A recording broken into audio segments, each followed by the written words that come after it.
سلام أبالات تقاتلتي محلية برو كما يكنيكم دحين كنيكم كتكونوا تسفاي قبر مبار مقتلتها نايز حلف خلاص حيزولكم متسيلخو لو ما عنتي إنه مهاروخا لك حمت نايز حلف خوينو كما يجرنا بدرجة زحلوا الجباب زي تدليو نجارات كاب أسألنا ويكاب سرحنا نقلي مالتيو እምበኣር ከምቲ ኣብ መእተዊ ዝተገለጸ ኣብነት ዝኾኑኒ ስእልታት ብፎቶሾፕ ከፊተ ተዳልየ ኣለኹ ማለት እዩ እታ ናይ ሎማዓንቲ ንምሃራ ፋንክሽን ኮንቴንት ኣዌር እያ ትበሃል ማለት እዩ ንዓ ከዓ ከመይ ጌርና ንሰርሓ እንታይ ጥቕሚ ኣለዋ ከዓ ሓቢርና ክንሪኣ ኢና ማለት እዩ ሕጂ በዛ ቀዳመይቲ ክጅምር እየ ማለት እዩ ሕጂ እዛ ስእሊ ንሪኣ ዘለና ወርክ ስቴሽን እያ ማለት እዩ ስራሕ ቦታ እዘና ሰኣል እዚአን ግን ኣብዚ መንደቕ ኣይደለኽወን ኣለኹ ሕጂ ከኣልየ እንተደልየ ብቐሊል ኣገባብ ከመይ ጌረ እየ ኣልየን ማለት እዩ እንታይ ገበር መጀመርታ ናብዚኣ ማርኪ ቱል ከይደ ማለት እዩ እታ ሬክታንግል ይመርፅ እሳ ምስ መረፅኩ ሰሌክት ይገበርን ከምዚኣ ገይረ ማለት እዩ ከምዚኣ ገይረ ንብሙላን ሰሌክት ይገበር እዚኣ ሰሌክት ምስ ገበርኩ እንታይ ይሃርም ማለት እዩ ሽፍት ባክስፔስ ወይ ከዓ ሽፍት ዲሊት ማለት እዩ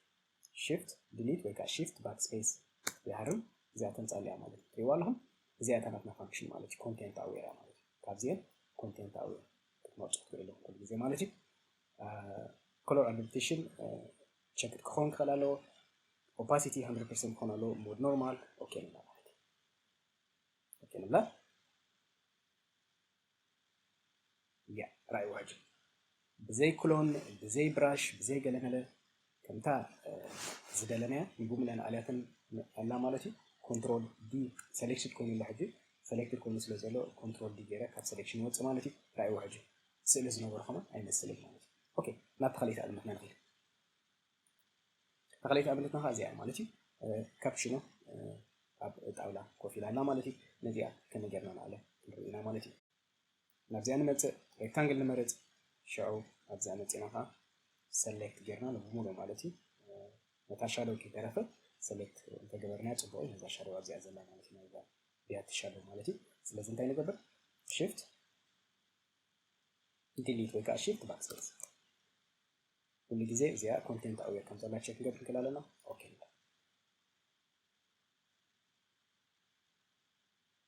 ምስለና ይረኣይዋ ዳርጋ ዝነበረት ከማን ኣይትመስልን እያ ማለት እዩ ስለዚ ኣብዚ ሕጂ ቁርብትለይ እንታይ ኮይነና ኣሎ እዚ ጣውላ ቁርብትለይ ጥውጥው ኢሉ ኣሎ ማለት እዩ እዚ ግን ኖርማል ብክሎን ጌርና ክንዕርያ ንኽእል ኢና ማለት እዩ ጌርና ብክሎን ጌርና ክንዕርያ ኮማንድ ዲ ገይረ ካብ ሰሌክሽን ክወፅየ ማለት እዩ ናብ ክሎን ክኸይደ ከምዚኣ ገይረ ክሎን ኢለ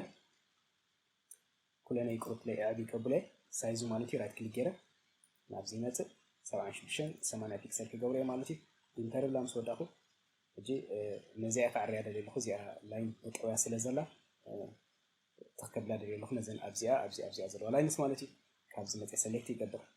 ሰሌክት ክገብር እንተኮይነ እንታይ ገብር ኣለኒ ኣልት ሒዘ ክሊክ ይገብር መሪፅ ኣለኹ ማለት እዩ ስለዚ ኣብዚኣ መፅእ ትሪእዋ ኣለኹም ማዕረ ከም ዝኾነ ይገብረ መጀመርታ ካብዚኣ ሒዘ ሽዑ ከምዚኣ ኢለ ማዕረ ይገብራ ማለት እዩ ኦኬ ናብዚ ሓንቲ ከዓ ክመፅእ ኣብዚኣ መፅእ ሰሌክት ክገብር ኣብዚኣ መፅእ ሰሌክት ክገብር ሽዑ ናብዚኣ መፅእ ከዓ ማዕረ ምስ ኮነትለይ ካብዚኣ ጀሚረ ማለት እዩ ከምዚኣ ኢላ ማዕረ ምስ ኮነትለይ ኣብኣ ከለኹ ባሽ ገብራ ማለት እዩ ሪእዋ ኣለኹም ትኺላ ኣላ ካሊእ ወላ ሓንቲ ሕጂ ተወዲኣ ኣላ ማለት እዩ ከምዚኣ ጌርና ክንሰርሕ ንኽእል ኢና ማለት እዩ ኦኬ ናብታ ሳልሰይቲ ኤግዛምፕል ክኸይደ ሳልሰይቲ ኣብነት ከዓ እዚኣ ኣላ ማለት እዩ እዚኣ ከዓ ልክዕ ከምታ ኣቐዲምና ዝገበርናዮ ማለት እዩ ኣብዚኣ ንመፅእ ሬክታንጉላር ማርኬት ሂር ንብላ ናብዚኣ መፂና ሰሌክት ንገብራ ነዛ ኩባያ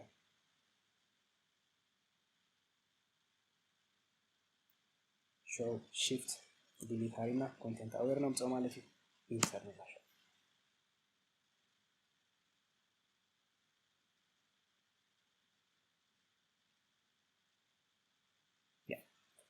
ማለኹም ሕጂ ልክዕ ሰሪሓትላ ማለት እዩ ኣብዚ ግን ቁሩብ ትሕት ኢሉ ኣሎ ነዚ ከዓ ክሎን ቱል ጌርና ክንሰርሖ ንኽእል ኢና ማለት እዩ ካብ ሰሌክሽን ክንወፅእ ሕጂ ብመጀመርታ ኮንትሮል ዲ ጌርና ንምፃእ ናብ ክሎን ንምፃእ ናብ ክሎን መፂና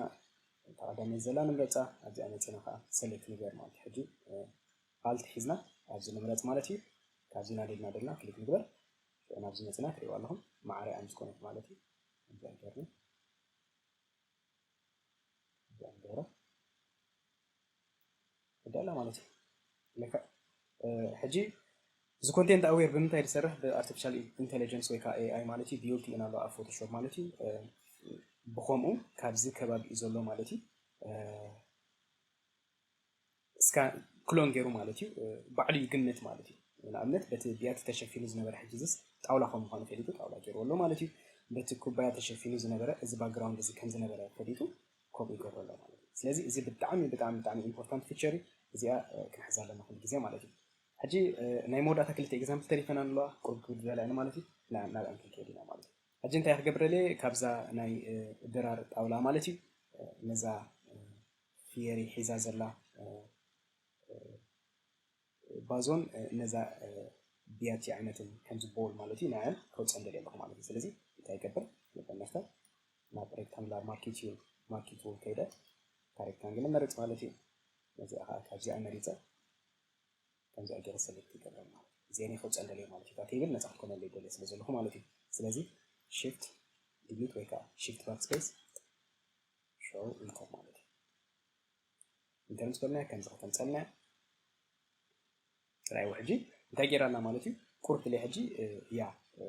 ካብዚ ኢታት ካብዚ ቤድሮ ካብዚ ታ ሳምፕል ስለትወስድ ሓውሳቶ ማለት ገሊ ጣውላ ጌራቶ ገሊ ቤት ጌራቶ ማለት አይ ሚን ኢትስ ኖት ፐርፌክት ግን ፎር ስታርት ግን ዘ ቤስት ማለት ብጣዕሚ ጽቡቅ ማለት እዩ ሕጂ ነዚ ከመይ ጌርና ንዕሪኻ ክንሪና ማለት ካብ ሴሌክሽን ውፃእ መጀመርታ ከመይ ጌርና ካብ ሴሌክሽን ወፅእ ኮንትሮል ዲ ጌርና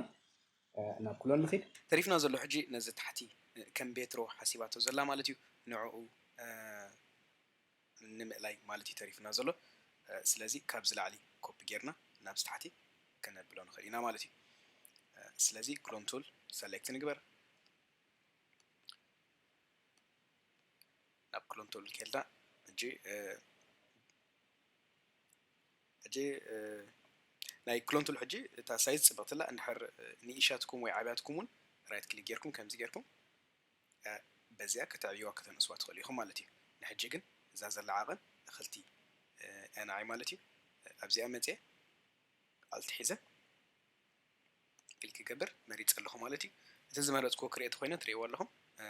ተርእየኒ እያ ማለት ትሪእዎ ኣለኹም ናብዚ ክመፅእ ከለኹ ተርእየኒ እያ ማለት እዩ እንታይ መሪፀ ከም ዘለኹ ሕጂ ነተን ላይን ማዕረ ከገብረን ክኽእል ኣለኒ ማለት እዩ ብላዕሊ ዝነበራ ናይታ ኦሪጂናል ላይንን ናይዘን ሕጂ ድስእለን ዘለኹ ላይንን ማዕረ ክኾን ኣለዎን ስለዚ ከምዚኣ ማዕረ ምስ ኮናለይ ካብዚኣ ይብገስ ማለት እዩ ማዕረ ኮይነና ለይ ኣለዋ ሾው ክሊክ ገይረ ድራግ ገብር ማለት እዩ ክሊክ ኤንድ ድራግ ማለት እዩ ክሊክ ገይረ ድራግ ገብር ከምዚኣ መፅኣላ በዘን ጎን ዘለሃ ቁርብትለይ ትሪእዋ ኣለኹም ቁሩብ ክስታይ ኮይናትን ኣላ ንዓ ቃርያት ኮይንኻ ናብታ ላይ ንጎኒ መፅኻ ቁሩብ ክሊክ እጃ እዘን ጎን ዘለዋ ተሪፈና ኣለዋ ማለት እዩ ከምዚኣ ገይረ ክሊክ ገይረ ከብለ ንኽእል እየ ማለት እዩ ኣብዚኣ ካላትኒ ተረፍ ማለት እዩ ገይረ የመሳሰለን ከምዚኣ ገይረ ማለት እዩ ቁርብትለይ ኣብ ታሕቲ ክምልአሉ ደልየ ኣለኹ ካብዚ መፅአ ዋላ ሰሌክት ክገብር ክእል እየ ኣልትሒዘ ክሊክ ተገይረ ካብዚ መስለለይ ማለት እዩ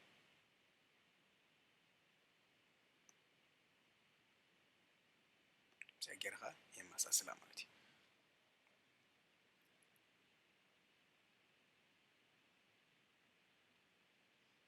ንጎኒ ብዚኣ መፅአ ክሊክ ይገብር ኣብዚኣ መፅኻ ንጎኒ ክሊክ ይገብር ማለት እዩ ኦኬ ያ ሕጂ ከምዚ ትሪእዎ ዘለኹም መፅኣትልና ኣላ ማለት እዩ ኦኬ ኢትስ ኖት ፐርፌክት ካብዚ ንላዕሊ ትፅብቅ እውን ክትሰርሖ ትኽእሉ ኢኹም ግዜ ወሲድኩም ማለት እዩ ንሕጂ ግን ምስ ዘለና ግዜ ማለት እዩ this is good ማለት እዩ ዝላዕሊ ዘሎ እዚ ዝላዕሊ ዘሎን እዝን ተመሳሲሉ ኣሎ ማለት እዩ እቲኣ ኣብዚኣ ዝነበረት ፊየር ዝሓዘት መትሓዚ ናይ ፊየሪን እታ መብልዒ ከምዚ ቦል ወይ ከዓ ዕሙቕ ዝበለት ቢያትን የለዋን ከም ዝነበረ ኸማን ኣይመስላንን ማለት እዩ ስለዚ ከምዚ ዓይነት ኣገባብ ጌርና ዝኾነ ዓይነት ኣብ ስእልና ዘሎ ወይ ከይደለናዮ ዝኣተወ ነገራት ማለት እዩ ከምዚ ጌርና ሪሙቭ ክንገብሮ ንኽእል ኢና ብደረጃ ዝሓለወ ኣገባብ ጌርና ማለት እዩ ሕጂ ናብታ ኔክስት ኤግዛምፕል ክንከይድ እዚኣ ማለት እዩ ከመይ ጌርና እዚኣ ንኣለ ከምቲ ክንባሃሎ ዝፀናሕና ማለት እዩ ናብ ሬክታንጉላር ማርኪት ንኸይድ ካብኡ ከዓ እቲ ሬክታንግል ወይ ከዓ ተቀዳማይ ዘሎ ንመርፅ ማለት እዩ ናብ ማርኪት ከይድና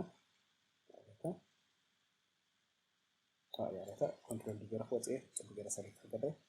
يتخبى يطرح كنا تصابي لي زلخو كده حن ببراش جرا ويكاب كلهم جرا خط خايف عليه مالتي مريت لخو سلكت جرا لخو انتي كبر ولا نحجي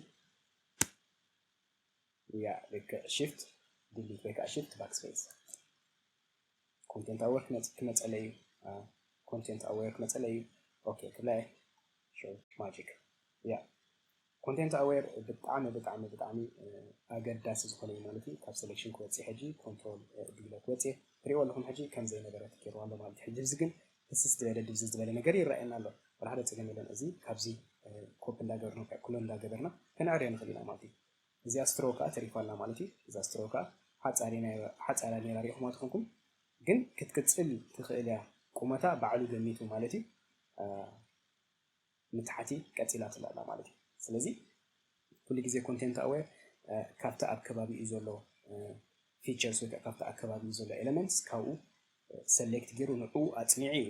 እንታይ ኮን ኾውን ነሩ ብድሕሪ ተሸፊኑ ዝነበረ ኢሉ ዘንጸና ማለት ነው ስለዚህ ካብ ሰዓታት ዝወስድ ክሎን ምግባር ይልሕነና ማለት ነው ስለዚህ ሕጂ ነዚያ ማራይ ጥራይ ንምስሳል ጥራይ ተፈና ማለት ነው ከነ ማሳስለ እንድሕደልና አንተ ንገብር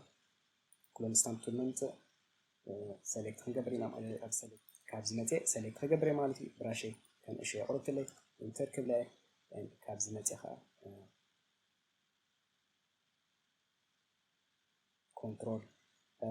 አልት ሂዘር ክሊክ ገበር ማለት ጸለሁ ማለት ሾው ብራሽ መግባት ታሕት ከፈል ማለት ካብዝ ገረ ብራሽ ገረ አመሳሰል ከብለ ይፈለ ማለት መልሰ አልት ሂዘር ክሊክ ገረ ማለት ማለት ካብዝ ገረ ተመሳሳይ ከለ ማለት ሕጂ ተመሳሳይ ደሎ ማለት ሓንተ ሪፋት ማዘላንታ ነዚያ ምን ድምጻስ ማለት ነዛ ታይድባት ነዛ ስሮ ማለት ብራሽ ምሽት ላይ ከም ዘገራ ምሽ ከብለ ማለት ምሽ ላይ ስለፈለ ያን ሕጂ